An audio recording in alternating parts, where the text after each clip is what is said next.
믿음이 없이는 하나님을 기쁘시게 하지 못하나니 반드시 그가 계신 것과 또한 그가 자기를 찾는 자들에게 상 주시는 이심을 믿어야 할지니라. 아멘.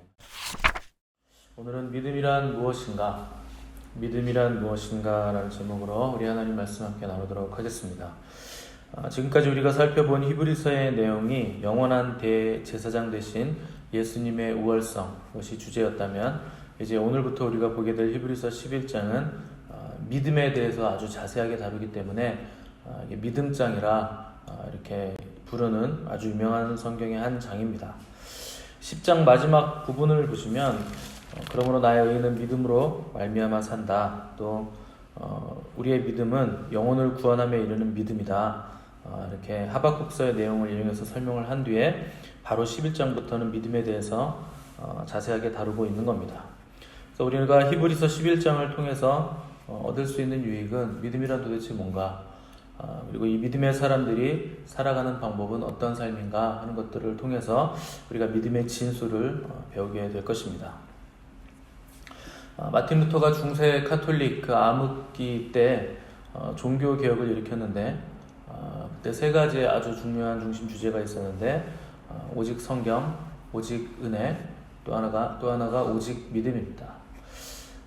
그러니까 개신교, 프로테스탄트라고 부르는 우리가 지금 개신교인데 이 개신교의 아주 중요한 것이 성경이고 은혜고 믿음이라 하는 겁니다.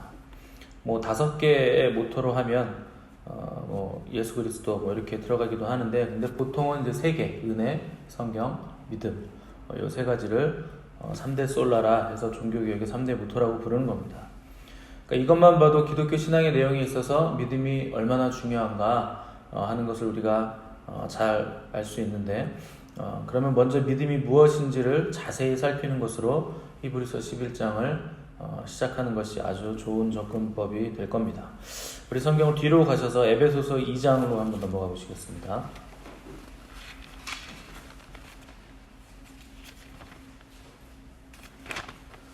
에베소서 2장 8절에서 9절 말씀, 신약성경 310페이지 안에 있습니다.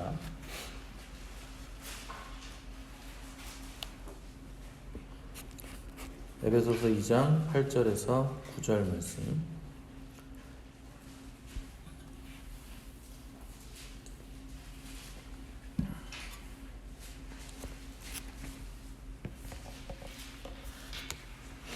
저희 찾으셨으면 한 목소리로 에베소서 2장 8절 9절 합독하겠습니다. 시작.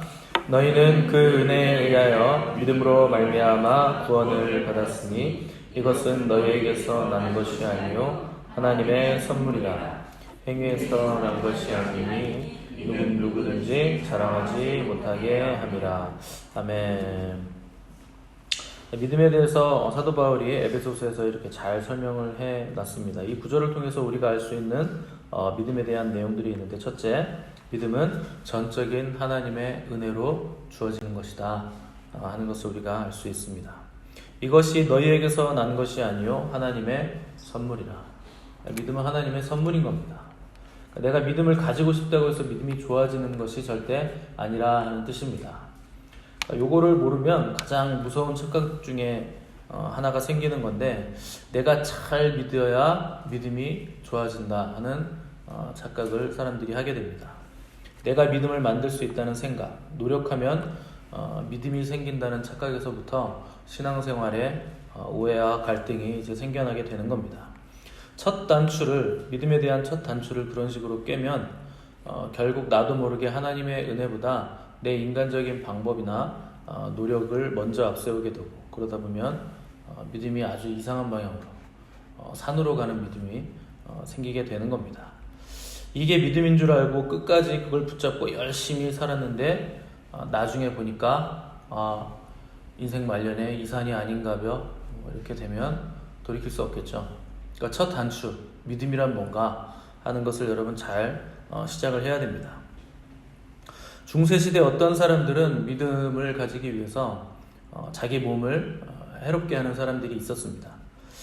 마치 갈멜산에서 엘리야와 대결했던 850명의 바알과 아세라의 선지자들처럼 제단에 물을 잔뜩 부어놓고 적셔놓고 바알 신이, 아세라 신이 불을 떨어주기를 바라면서 하루 종일 예배하고 찬송도 하고 춤을 추고 했는데 불이 안 떨어지니까 나중엔 칼로 막 자기 몸을 혹사하고 막 그렇게 해서 불을 내리게 하려는 그런 시도를 했었습니다. 고행의 길을 걸으면 믿음이 생길 거라 하는 희망을 가졌던 사람들은 역사 내내 있어 왔습니다. 근데 오히려 그런 행위들은 진정한 믿음으로부터 계속 떨어지게 만드는, 멀어지게 만드는 인간적인 노력들입니다. 왜냐하면 성경이 말하는 바 믿음이란 나의 노력으로 쟁취하는 것이 아니라 하나님의 선물이기 때문에 하나님께서 주실 때까지 기다리는 것이 사실 믿음을 받을 수 있는 가장 빠른 방법입니다. 그러니까 인간적인 방법을 취하지 않을 때 오히려 빛나는 믿음을 가질 수 있다 하는 겁니다. 그러면 여러분 당장에 또 질문이 생겨나야 됩니다. 복음서에 보면 한 아버지가 귀신 들린 아이를 데려왔을 때 제자들이 아무리 기도해도 귀신이 나가지 않으니까 예수님이 오셔서 믿음이 없는 세대여, 내가 너희와 얼마나 함께 있으며 얼마나 내가 너희를 참아야겠느냐, 이렇게 꾸짖는 말씀을 하셨습니다. 성경에 보면 믿음은 하나님의 선물인데 주님은 믿음이 없다고 막 뭐라고 하세요. 믿음이 없는 자들아, 믿음이 없는 자들아, 어찌하여 의심하였느냐, 계속 믿음이 없다고 꾸짖습니다. 주시는 분이 주님이신데 없다고 꾸짖으시면 도대체 어떡하자는 겁니까? 주시는 분이 안 주니까 믿음이 없는 거죠. 그러니까 왜 그렇게 꾸짖으시는가? 믿음이 하나님의 선물이긴 한데 이 믿음을 받을 수 있는 방법, 그것이 순종에 있기 때문에 그런 겁니다. 그러니까 결국 믿음이 없다고 꾸짖으시는 이유는 순종하지 않기 때문에 꾸짖는 겁니다. 순종하지 않으면 이 믿음이라는 선물 보따리, 그 꾸러미를 아예 풀어보지도 못하는 겁니다. 항상 믿음은 순종이라는 보자기에서 쌓여서 오기 때문에 우리가 하나님의 말씀을 들었을 때 그것을 순종하면, 순종으로 그 보자기를 풀면 그 안에 있는 믿음을 우리가 받게 되는 겁니다. 그러니까 교회에서 가장 골치 아프신 분들이 순종하지 않는 분들이에요. 아무리 말씀을 드리고 아무리 권면을 해도 순종하지 않으면 그 사람은 예수님이 오셔도 그 사람 구원 못합니다. 왜냐하면 순종에 믿음의 그 결정체가 담겨있기 때문에 결정적으로 순종하지 않는 사람은 절대 믿음이 자라나지를 않는 겁니다. 그래서 하나님은 우리에게 끊임없이 순종을 요구하시는 겁니다. 그러니까 여러분 믿음이 커지기 원하신다면, 구원 얻는 믿음 받기를 원하신다면 여러분 순종을 하셔야 됩니다. 순종이 제사보다 낫다. 여호와께 순종해라. 율법에 순종해라. 주 안에서 부모에게 순종해라. 종들아 상전들에게 순종해라. 반복적으로 하나님은 순종을 말씀하십니다. 여러분 이런 경우가 있습니다. 목사는 해라 이렇게 말을 했는데 개인적으로 하나님이 말씀을 했는데 하지 마라 이런 음성을 들었어요. 그럼 여러분 어떤 말에 순종하시겠습니까? 대부분 하나님 말씀에 순종한다고 하는데 여러분 그게 실수하는 겁니다. 영적인 것들은 그 원리가 있는데 항상 권세자를 통해서 하나님이 일을 하시거든요. 그러니까 모세가 어떤 거를 얘기했을 때 지만 하나님 음성 듣나? 우리도 다 하나님 음성 듣는 선지자인데 그렇게 하고 말을 듣지 않았을 때 단박에 미리암이 문둥병에 걸린 겁니다. 그러니까 모세가 항상 옳기 때문에 순종해라 이런 게 아닙니다. 하나님은 항상 질서의 하나님이시기 때문에 권세자를 통해서 일을 하시게 돼 있습니다. 물론 권세자가 잘못된 판단을 내릴 수 있죠. 인간이니까 얼마든지 그럴 수 있습니다. 근데 그 잘못된 판단은 하나님께서 그 권세자를 개인적으로 다루실 일이지 그 다른 사람들이 권세자를 판단하고 또 전복시키려고 하고 무슨 쿠데타를 일으키고 이런 것들을 하나님이 절대 용서하지 않으십니다. 왜냐하면 그분의 질서가 흐르고 있기 때문에 하나님은 질서를 깨뜨리는 걸 용납을 안 하시는 겁니다.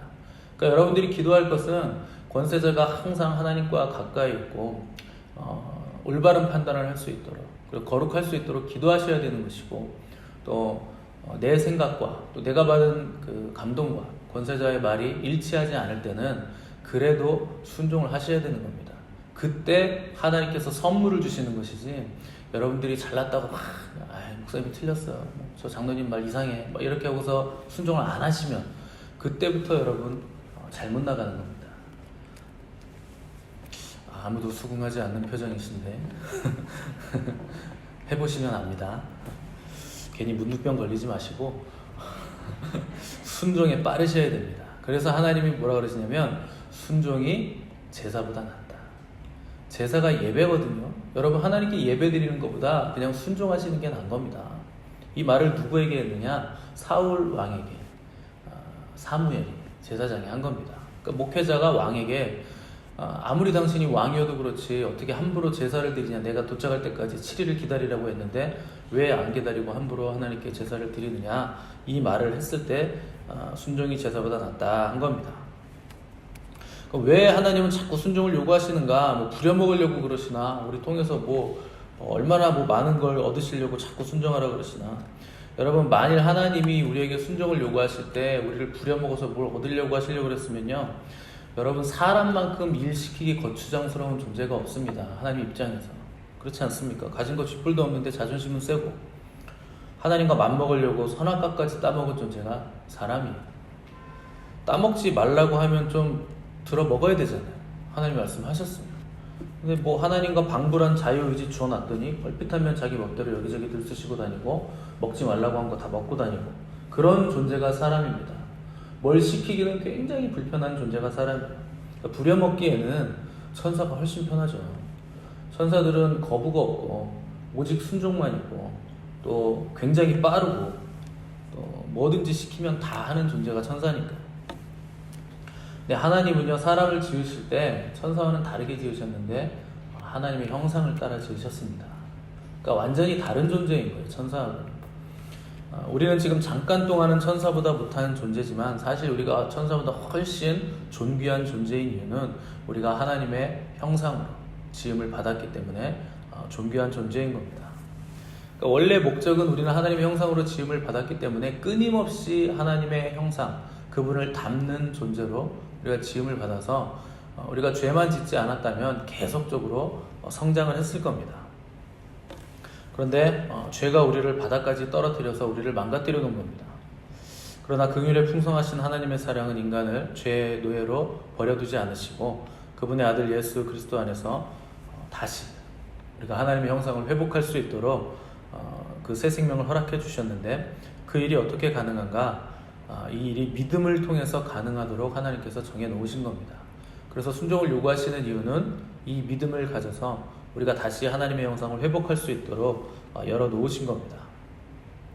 그래서 우리 주님도 히브리서에서 보면 그분도 고난을 통해서 순종함을 배우셨다, 이렇게 기록하고 있는 겁니다.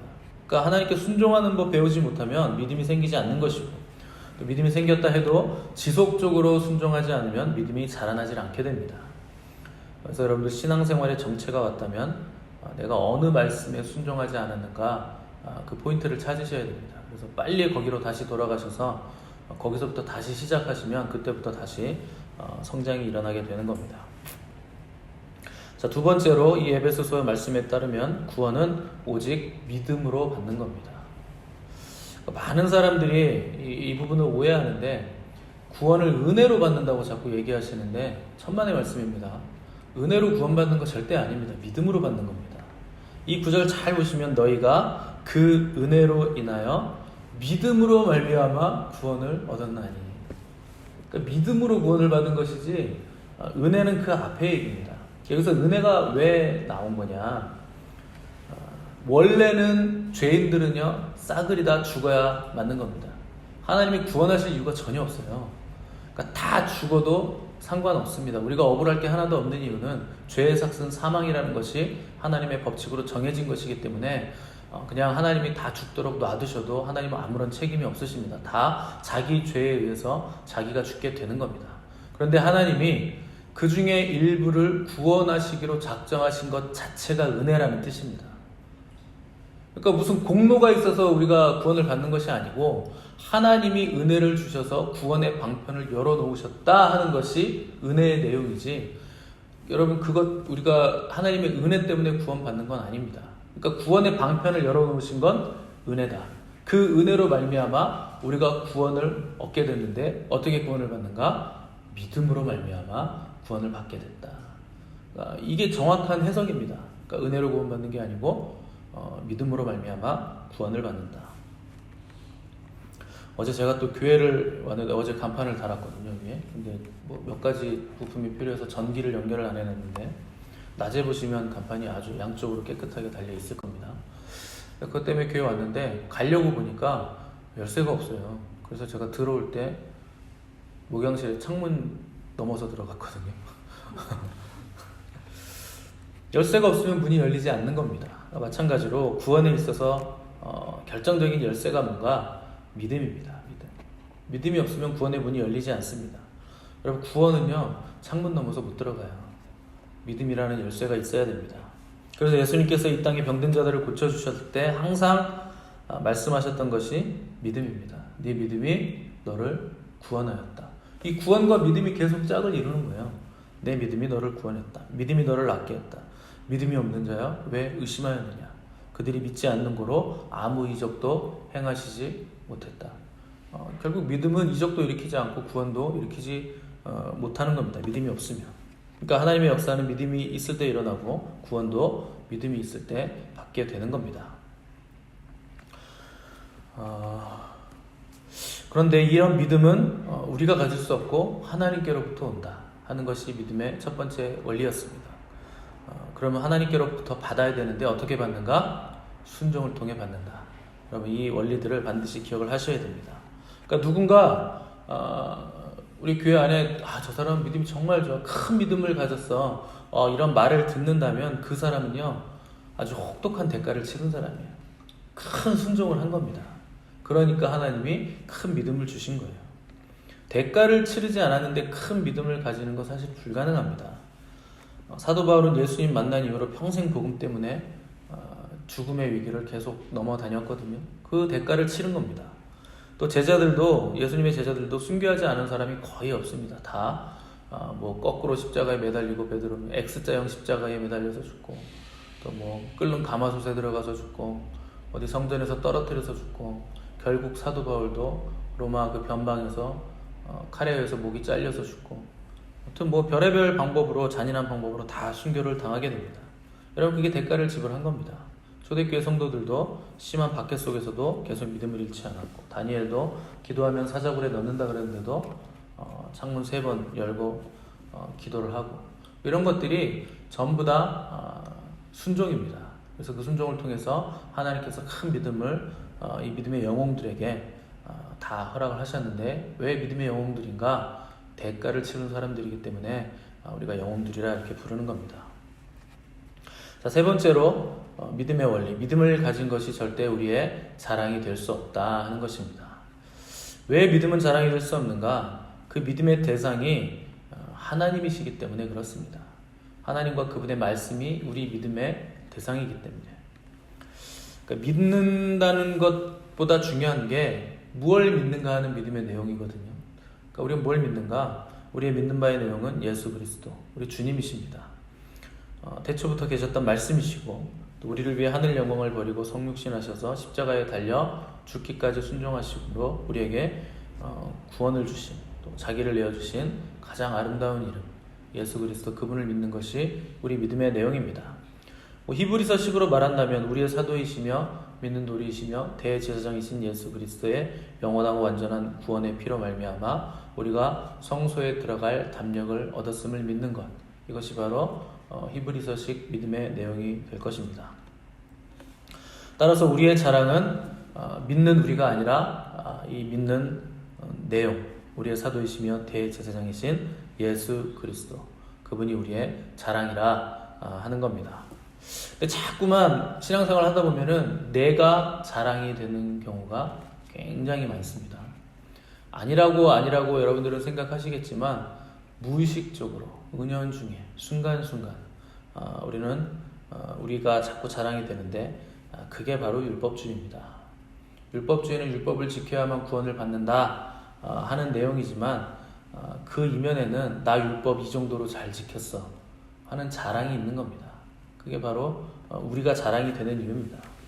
그러니까 예수님 믿게 된 것이 자기 의로움 때문이라는 생각, 그렇게 가는 것이 이제 율법주의의 시작입니다. 근데 사람은요, 악하기 때문에 까딱 잘못하는 순간 율법주의가 우리 속에서 독버섯처럼 싹 올라옵니다. 내가 행함으로 뭐가 되고 내가 뭘 해서 구원을 얻었다고 생각하는 겁니다. 기도를 잘해서, 예배를 잘 드려서, 헌금 많이 해서, 경배를 잘해서 매일매일 뭐 이런 식으로 해서 내가 구원받았다 하는 식으로 착각하는 것이 율법주의의 시작입니다.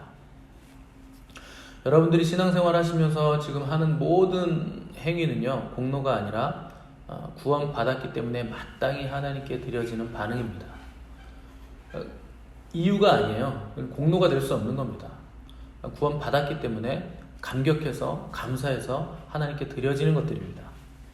어떠한 행위도 구원의 조건이 될 수 없다 하는 것을 기억을 하셔야 됩니다. 우리가 구원받은 이유는요, 우리가 잘나서가 아니라 우리가 죄인이기 때문에 구원받은 겁니다. 그냥 죄인인 거예요. 그러니까 우리가 이것을 망각하니까 자꾸 자기 의가 생기고 입에서 불평이 자꾸 튀어나오는 겁니다. 여러분, 하나님 잘 믿으시는 분들은 내가 죄인이라는 거 잊으시면 안 됩니다. 세상 사람들도 죄인이고 우리도 죄인이지만 우리는 그냥 용서받은 죄인일 뿐이다 하는 것을 기억하셔야 됩니다. 얼마나 큰 은혜입니까? 믿지 않는 사람들과 같이 우리도 죽어 마땅한데, 그냥 지옥 백성이 되어 마땅한 것인데 하나님께서 우리를 선택하셔서 믿음을 주셔서 우리를 구원해 주신 것 뿐인데, 그것만 다른 건데 막 정죄의 손가락이 나가고 원망이 나가고 불평이 나가고 저 믿지 않는 것들, 지옥의 땔감들, 막 이런 식으로 생각하기 시작하면 여러분, 율법주의의 독버섯이 우리 안에서 자라서 올라온 겁니다. 어느 순간 감사보다 원망과 불평이 많은 이유, 율법주의에 빠졌기 때문입니다. 제도와 형식과 틀에 맞춰서 성경도 잘 알아가지고 이 성경적인 잣대를 들이밀면서 판단하기 시작하면 율법주의가 시작이 된 겁니다. 그러면 여러분의 믿음은 방향을 잃은 겁니다. 방향을 잃은 믿음, 이 방향을 잃은 열정은요, 닥치는 대로 삼키고 사람들을 찌르고 다니는 괴물과도 같은 겁니다. 그건 믿음이 아닌 겁니다. 그래서 항상 믿음에 있어서 중요한 게 방향성입니다. 하나님의 성품대로 우리의 믿음이 방향성을 가져야 됩니다. 그러니까 어떤 사람들은요, 지가 복음이에요. 그래서 지 멋대로 믿음의 방향성을 막 정합니다. 교회끼리 축구대회 한다고 축구하면요, 서로 시작할 때 또 기독교인이라고 또 형식적으로 기도를 해요. 또 축구하는데 다 또 무릎 꿇고 무슨 옛날에 차범근 이런 기도하듯이 앉아가지고 한쪽 무릎 딱 꿇고서 멋있게 딱 기도하잖아요. 하나님 우리에게 승리를 주실 것을 믿습니다. 양쪽 팀이 다 기도해요. 누가 이길까요? 그렇게 양쪽 팀이 다 기도하면. 여러분, 그런 게 믿음이 아니고요, 잘못된 기도를 하는 거예요. 그걸 야고보서 기자가 정욕으로 쓰려고 잘못 구해서 너희가 못 받는 거다, 이렇게 표현을 한 겁니다. 믿음은요, 내가 원하는 걸 위해서 가는 게 아니고 하나님의 약속을 위해서 그 약속을 따라가는 겁니다. 그게 올바른 방향성을 가진 믿음이에요. 우리의 욕심대로 하는 건, 믿는 건 믿음도 아니고 신앙도 아닌 겁니다. 그래서 하나님을 믿는다 하는 것은 모든 일이 합력하여 선을 이루시는 하나님을 우리가 믿는 겁니다. 이 모든 안에는 우리 생각에 좋은 것, 나쁜 것, 이상한 것, 하기 싫은 것 다 들어가 있는 겁니다. 그런데 그럼에도 불구하고 하나님은 그런 일들을 통해서 합력하여서 가장 아름답고 선한 것을 만들어내신다 하는 것을 믿는 겁니다. 그러면 우리가 초조해하거나 불안해할 필요가 없고 선하신 주님의 말씀을 신뢰하며 그 말씀을 붙잡고 믿음의 길을 걸어갈 수가 있게 되는 겁니다. 자, 그런 길을 걸어갈 때 믿음이 성장하게 되는데 언제 믿음이 성장할까요? 가장 큰 갈등 상황에서도 흔들리지 않고 하나님의 말씀을 여전히 붙잡고 순종할 때, 그때 믿음이 폭발적으로 성장을 하게 되는 겁니다. 그러니까 하루가 지나고 새로운 하루가 이렇게 시작이 될 때 오늘 새롭게 도전하시는 하나님의 새로운 방법, 그 방법에 믿음으로 부딪혀서 우리가 순종할 기회가 오늘 또 새롭게 열려지는 것입니다. 그러니까 하루하루를 그냥 살아가는 것이 아니고 그냥 맹숭맹숭 그냥 똑같이 사는 것이 아니고 오늘 우리에게 순종할 새로운 하나님의 도전이 있다 하는 겁니다. 그것을 여러분 날마다 순종하시면서 항상 신선한 믿음을 유지를 하셔야 됩니다. 여리고성 정복할 때는 7일 동안 침묵으로 돌았고 마지막 날에 7바퀴 돌고 소리쳤을 때 무너졌지만 아이성 무너뜨릴 때는 여리고성하고는 전혀 다른 방법으로 전투를 하는 겁니다. 어제의 성공이 오늘 성공을 보장해주지 않는 것처럼 어제 잘 믿었다고 해서 오늘 믿음이 좋으리라는 법이 없는 이유는 믿음은 항상 올라갔다가 떨어졌다가 이 업앤다운을 계속 반복하기 때문에 그런 겁니다.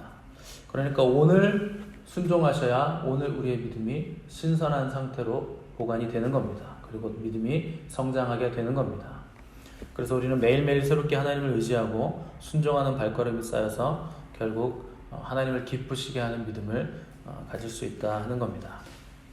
우리가 앞으로 몇 시간에 걸쳐서 히브리서 본문을 토대로 믿음에 대해서 자세하게 공부를 할 텐데 하나님을 기쁘시게 하는 믿음이 뭔지 여러분들이 깨달으시기를 바라고 그 믿음을 소유하셔서 정말 하나님의 마음을 시원하게 해드리는 성도, 하나님의 마음을 기쁘시게 해드리는 우리 미션처치 되시기를 간절히 바랍니다. 오늘 본문 히브리서 11장 6절로 다시 돌아오셔서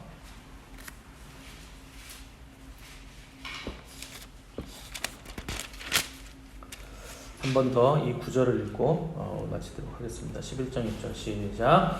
믿음이 없이는 하나님을 기쁘시게 하지 못하나니 하나님께 나아가는 자는 반드시 그가 계신 것과 또한 그가 자기를 찾는 자들에게 상 주시는 이심을 믿어야 할지니라. 아멘. 함께 기도하겠습니다.